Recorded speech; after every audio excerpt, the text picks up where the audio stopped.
প্রিয় পাঠকেরা, তোমরা দেখছো স্বপ্ন পূরণ এডুকেশন চ্যানেল। আমরা প্রতিদিনের মতন আজকেও নিয়ে চলে এসেছি কিছু গুরুত্বপূর্ণ প্রশ্ন ও উত্তর নিয়ে বাংলায় গুরুত্বপূর্ণ প্রশ্ন উত্তরগুলো প্রতিদিন পাওয়ার জন্য আমাদের চ্যানেলটি লাইক, কমেন্ট, শেয়ার এবং সাবস্ক্রাইব করে দিও। সাবস্ক্রাইব করে বেল আইকনটি প্রেস করে নিও, তাহলে নতুন নতুন ভিডিও নোটিফিকেশনগুলো তোমরা খুব সহজেই পেয়ে যাবে।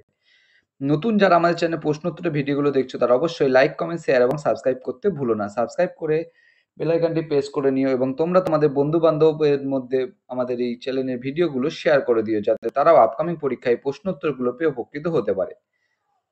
এরকম গুরুত্বপূর্ণ প্রশ্ন প্রতিদিন পাওয়ার জন্য আমাদের চ্যানেলটা কিন্তু প্রতিদিন তোমরা দেখতে থাকো এবং কমেন্ট বক্সে কমেন্ট করে জানাতে পারো তোমাদের কোন বিষয়ের উপর ভিডিওর প্রয়োজন। আমরা সেই বিষয়ের উপর ভিডিও নিয়ে চলে আসবো এবং তোমরা কমেন্ট বক্সে কমেন্ট করে জানাবে আজকে এই 20টি প্রশ্ন উত্তরের মধ্যে তোমরা কটি সঠিক উত্তর করতে পেরেছো। তাই আর সময় নষ্ট না করে চলে আসি আজকের প্রথম প্রশ্নে। আজকের প্রথম প্রশ্ন, ভারতের জাতীয় পতাকার নকশা তৈরি করেছিলেন কে? তোমাদের সামনে চারটে অপশান রয়েছে। চারটে অপশানের মধ্যে সঠিক উত্তরটি হয়ে যাবে অপশান সি, পিঙ্গালি ভেঙ্কাইয়া।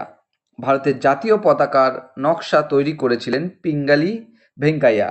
তিনি কিন্তু 1921 সালে এই ভারতীয় জাতীয় পতাকার নকশাটা কিন্তু তৈরি করেছিলেন। এই পিঙ্গালি ভেঙ্কাইয়া 1921 সালে কিন্তু এই জাতীয় পতাকার নকশাটা তৈরি করেছিলেন। পরবর্তী প্রশ্ন, 2 নম্বর প্রশ্ন, ইন্ডিয়ান রিপাবলিকান আর্মি কে প্রতিষ্ঠা করেন? তোমাদের সামনে চারটে অপশান রয়েছে। চারটে অপশানের মধ্যে সঠিক উত্তরটি হয়ে যাবে option C, Surya Sen. Indian Republican army প্রতিষ্ঠা করেন সূর্য সেন। সূর্য সেন কিন্তু ইন্ডিয়ান রিপাবলিকান আর্মি প্রতিষ্ঠা করেছিলেন 1930 সালে। 1930 সালে কিন্তু ইন্ডিয়ান রিপাবলিকান আর্মি প্রতিষ্ঠা করেছিলেন সূর্য সেন। পরবর্তী প্রশ্ন, 3 নম্বর প্রশ্ন, দিল্লির প্রাচীন নাম কি ছিল? তোমাদের সামনে চারটে অপশান রয়েছে। চারটে অপশানের মধ্যে সঠিক উত্তরটি হয়ে যাবে অপশান এ, ইন্দ্রপ্রস্থ। দিল্লির প্রাচীন নাম ছিল ইন্দ্রপ্রস্থ। এই প্রশ্নটা কিন্তু বহুবার অনেক পরীক্ষায় এসেছে, তোমরা কিন্তু এগুলো মনোযোগ সহকারে প্রশ্ন উত্তরগুলো কিন্তু দেখো। পরবর্তী প্রশ্ন, 4 নম্বর প্রশ্ন, বায়ুর আর্দ্রতা পরিমাপক যন্ত্রের নাম কি? তোমাদের সামনে চারটে অপশান রয়েছে। চারটে অপশানের মধ্যে সঠিক উত্তরটি হয়ে যাবে অপশান এ, হাইগ্রোমিটার। বায়ুর আর্দ্রতা পরিমাপক যন্ত্রের নাম হাইগ্রোমিটার। তোমরা কিন্তু ভুল করে কেউ আবার হাইড্রোমিটার করে দিও না, এটা কিন্তু সঠিক উত্তরটি হয়ে যাবে হাইগ্রোমিটার। পরবর্তী প্রশ্ন, 5 নম্বর প্রশ্ন, আন্তর্জাতিক নৃত্য দিবস পালন করা হয় কবে? তোমাদের সামনে চারটে অপশান রয়েছে। চারটে অপশানের মধ্যে সঠিক উত্তরটি হয়ে যাবে অপশান এ, 29শে এপ্রিল। আন্তর্জাতিক নৃত্য দিবস পালন করা হয় 29শে এপ্রিল। পরবর্তী প্রশ্ন, 6 নম্বর প্রশ্ন, নিম্নলিখিত বিজ্ঞানীদের মধ্যে কে আপেক্ষিকতাবাদ তত্ত্বের সঙ্গে জড়িত? তোমাদের সামনে চারটে অপশান রয়েছে। চারটে অপশানের মধ্যে সঠিক উত্তরটি হয়ে যাবে option A, Einstein, Albert Einstein. নিম্নলিখিত বিজ্ঞানীদের মধ্যে আলবার্ট আইনস্টাইন আপেক্ষিকতাবাদ তত্ত্বের সঙ্গে জড়িত। পরবর্তী প্রশ্ন, 7 নম্বর প্রশ্ন, মানব দেহের ক্রোমোজোমের সংখ্যা কয়টি? তোমাদের সামনে চারটে অপশান রয়েছে। চারটে অপশানের মধ্যে সঠিক উত্তরটি হয়ে যাবে অপশান বি, 46টি। মানব দেহে ক্রোমোজোমের সংখ্যা 46টি। 46টি বা 23 জোড়া। 23 জোড়া। 46টি বা 23 জোড়া। এই 23 জোড়ার মধ্যে কিন্তু 22 জোড়া হলো অটোজোম, যেগুলো কিন্তু লিঙ্গ নির্ধারণ করে না। 22 জোড়া কিন্তু অটোজোম আছে। অটোজোম এগুলো কিন্তু কোনো লিঙ্গ নির্ধারণ করে না, এবং এক জোড়া হলো সেক্স ক্রোমোজোম, যেগুলো কিন্তু লিঙ্গ নির্ধারণ করে। পরবর্তী প্রশ্ন, 8 নম্বর প্রশ্ন, কোন দেশে গ্রীষ্মকালে খ্রিস্টমাস উৎসব পালন করা হয়? তোমাদের সামনে চারটে অপশান রয়েছে।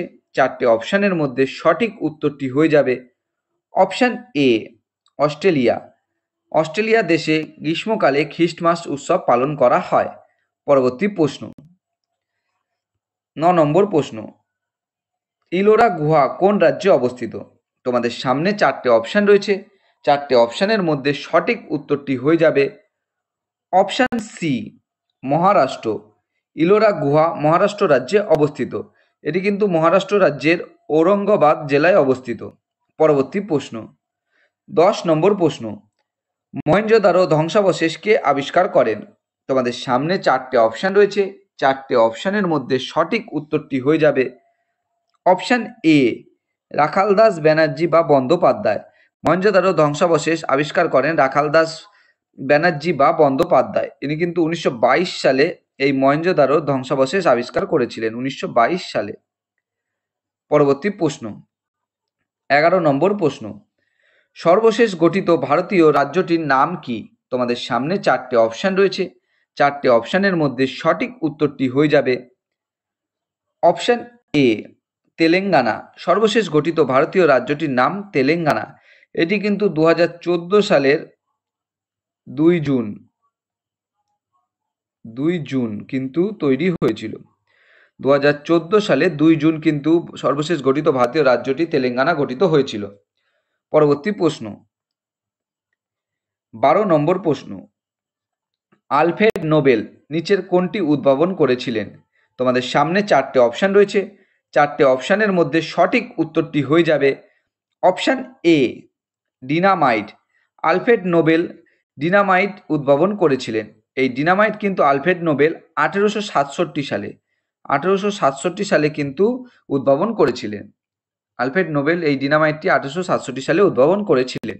পরবর্তী প্রশ্ন 13 নম্বর প্রশ্ন, ভিটামিন এ এর ঘাটতির ফলে যেটি হয় সেটি হলো, তোমাদের সামনে 4টে অপশান রয়েছে, 4টে অপশানের মধ্যে সঠিক উত্তরটি হয়ে যাবে অপশান এ রাতকানা। ভিটামিন এর ঘাটতির ফলে যেটি হয় সেটি হলো রাতকানা। আর স্কারবি কিন্তু ভিটামিন সি এর জন্য হয়, এই স্কারবিটা কিন্তু ভিটামিন সি এর জন্য হয়। পরবর্তী প্রশ্ন 14 নম্বর প্রশ্ন, ইন্ডিয়ান মিরর পত্রিকার সম্পাদক কে ছিলেন? তোমাদের সামনে 4টে অপশান রয়েছে, 4টে অপশানের মধ্যে সঠিক উত্তরটি হয়ে যাবে অপশান বি দেবেন্দ্রনাথ ঠাকুর। ইন্ডিয়ান মিরর পত্রিকার সম্পাদক ছিলেন দেবেন্দ্রনাথ ঠাকুর। এটা কিন্তু 1862 সালে দেবেন্দ্রনাথ ঠাকুর প্রতিষ্ঠা করেছিলেন এবং তিনি প্রধান সম্পাদক ছিলেন।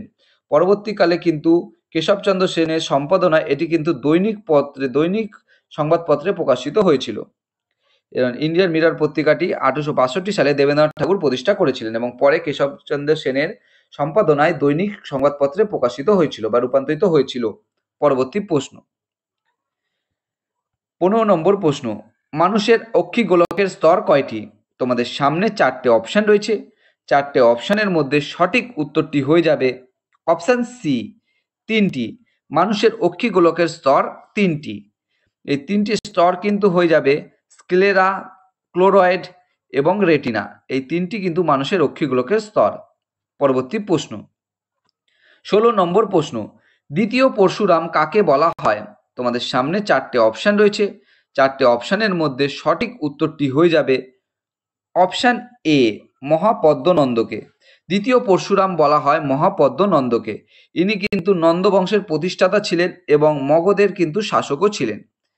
এই মহাপদ্মনন্দ কিন্তু নন্দবংশের প্রতিষ্ঠাতা এবং মগধের শাসকও ছিলেন। পরবর্তী প্রশ্ন 17 নম্বর প্রশ্ন, ভারতের জাতীয় পরিবেশ গবেষণা কেন্দ্রটি হলো, তোমাদের সামনে 4টে অপশান রয়েছে, 4টে অপশানের মধ্যে সঠিক উত্তরটি হয়ে যাবে অপশান বি নাগপুর। ভারতের জাতীয় পরিবেশ গবেষণা কেন্দ্রটি অবস্থিত কিন্তু এখানে জানতে চেয়েছে, সেটির সঠিক উত্তরটি হয়ে যাবে নাগপুরে অবস্থিত। এটি কিন্তু মহারাষ্ট্রের নাগপুরে অবস্থিত এবং এটি 1958 সালে প্রতিষ্ঠিত হয়েছিল। ভারতের জাতীয় পরিবেশ গবেষণা কেন্দ্রটি 1958 সালে মহারাষ্ট্রের নাগপুরে প্রতিষ্ঠিত হয়েছিল। পরবর্তী প্রশ্ন 18 নম্বর প্রশ্ন, টেলিফোন আবিষ্কার করেন কে? তোমাদের সামনে 4টে অপশান রয়েছে, 4টে অপশানের মধ্যে সঠিক উত্তরটি হয়ে যাবে option D Graham Bell. Telephone আবিষ্কার করেন গ্রাহাম বেল। এর পুরো নাম কিন্তু হয়ে যাবে আলেকজান্ডার গ্রাহাম বেল। তিনি কিন্তু টেলিভিশনটি আবিষ্কার করেছিলেন 1876 সালে। 1876 সালে কিন্তু এই আলেকজান্ডার গ্রাহাম বেল টেলিফোন আবিষ্কার করেছিলেন। পরবর্তী প্রশ্ন 19 নম্বর প্রশ্ন, রাষ্ট্রগুরু নামে কে পরিচিত? তোমাদের সামনে 4টে অপশান রয়েছে, 4টে অপশানের মধ্যে সঠিক উত্তরটি হয়ে যাবে অপশান এ সুরেন্দ্রনাথ বন্দ্যোপাধ্যায়। রাষ্ট্রগুরু নামে পরিচিত ছিলেন সুরেন্দ্রনাথ বন্দ্যোপাধ্যায়। পরবর্তী প্রশ্ন এবং আজকের শেষ প্রশ্ন, মেঘের আবাস বলা হয় কোন রাজ্যকে? তোমাদের সামনে 4টি অপশন রয়েছে, 4টে অপশনের মধ্যে সঠিক উত্তরটি হয়ে যাবে অপশন এ মেঘালয়। মেঘের আবাস বলা হয় মেঘালয় রাজ্যকে। বন্ধুরা, তোমাদের জন্য আজকে এই 20টি প্রশ্ন উত্তর ছিল। 20টি প্রশ্ন উত্তরের মধ্যে তোমরা কটি সঠিক উত্তর দিতে পেরেছো তা কিন্তু অবশ্যই কমেন্ট বক্সে কমেন্ট করে জানিও। এবং আমাদের প্রশ্ন উত্তরগুলো যদি তোমাদের ভালো লেগে থাকে এবং যদি প্রশ্ন উত্তরগুলো পেয়ে যদি তোমরা উপকৃত হয়ে থাকো, অবশ্যই আমাদের চ্যানেলটি লাইক, কমেন্ট, শেয়ার এবং সাবস্ক্রাইব করতে ভুলো না। সাবস্ক্রাইব করে বেল আইকনটি প্রেস করে নিও এবং তোমরা তোমাদের বন্ধু বান্ধব এবং কম্পিটিটিভ পরীক্ষার জন্য তোমাদের আত্মীয় পরিজন যারা প্রস্তুতি নিচ্ছে তাদের সবাইকে এই ভিডিওগুলো শেয়ার করো, যাতে তারাও আপকামিং পরীক্ষায় এই প্রশ্ন উত্তরগুলো পেয়ে উপকৃত হতে পারে। আমাদের ডেসক্রিপশন বক্সে কিন্তু হোয়াটসঅ্যাপ গ্রুপ, টেলিগ্রাম গ্রুপের লিঙ্ক দেওয়া আছে, সেখানে গিয়ে সবাই কিন্তু জয়েন করতে পারো। এবং তোমরা কমেন্ট বক্সে কমেন্ট করে জানাতে পারো তোমাদের কোন বিষয়ের উপর ভিডিওর প্রয়োজন আছে, আমরা সেই বিষয়ের উপর ভিডিও নিয়ে আসার চেষ্টা করব। এবং তোমরা দেখতে থাকো আমাদের স্বপ্ন পূরণ চ্যানেল। দেখা হবে আবার পরবর্তী প্রশ্নোত্তর পর্বের ভিডিওতে।